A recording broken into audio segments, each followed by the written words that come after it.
Bonjour, mon nom est Martine Lacasse. Je vous souhaite la bienvenue et pour ceux qui ne me connaissent pas, je vous invite à visiter mon site internet au www.martinelacasse.ca. Aujourd'hui, je souhaite vous parler de l'importance d'écouter votre petite voix, votre senti, votre feeling, votre intuition. Peu importe comment vous l'appelez, vous savez, quand vous vous sentez pas bien à l'intérieur, là, des fois, il n'y a pas de mots, c'est juste vraiment de la manière que vous vous sentez. Pourquoi c'est important?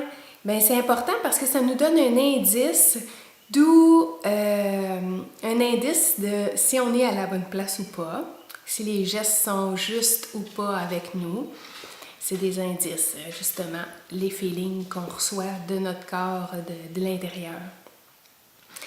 Alors, je vous mets en contexte, si vous êtes dans une situation où vous mettez l'autre personne sur un piédestal, si vous trouvez qu'avec sa réussite financière et professionnelle, cette personne-là vaut beaucoup plus que vous, si vous vous dites que vous êtes moins, que votre valeur est moins élevée que cette personne-là par rapport à ses réussites, par rapport à ses accomplissements, à ce qu'il a fait dans sa vie, si vous ne vous sentez jamais à la hauteur, puis que vous repartez chez vous déprimé, moins bien, vous ne vous sentez pas bien quand vous repartez, quand vous quittez cette personne-là pour vous retourner chez vous. Je vous invite à faire confiance à votre senti. C'est la première étape, d'écouter ce feeling-là.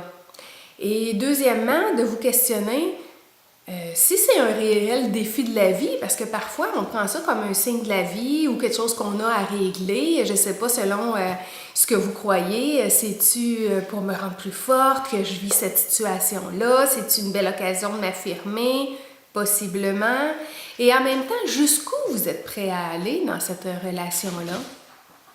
C'est quoi le prix que vous êtes prêt à payer?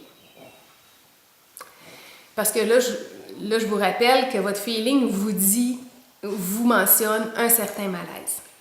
Peut-être aussi, dans cette situation-là, vous sentez que vous n'êtes pas tout à fait vous-même, que vous êtes en train de jouer un rôle, que vous êtes en train de jouer une game quand vous êtes avec cette personne-là pour paraître plus, pour vous grossir l'ego ou l'estime de vous.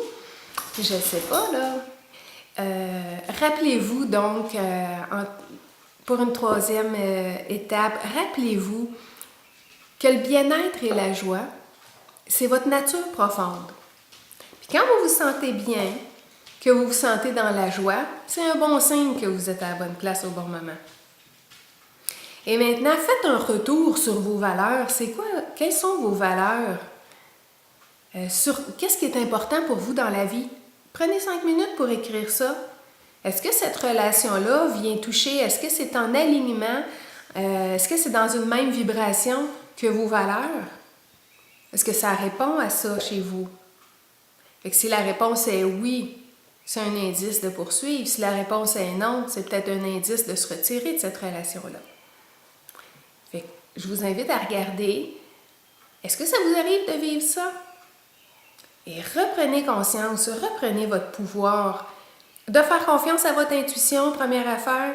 Et deuxièmement, donnez-vous la chance de vous faire un plan d'action concret. Arrêtez de vous raconter des histoires peut-être dans le rêve. Sur ce, je vous souhaite plein de joie aujourd'hui.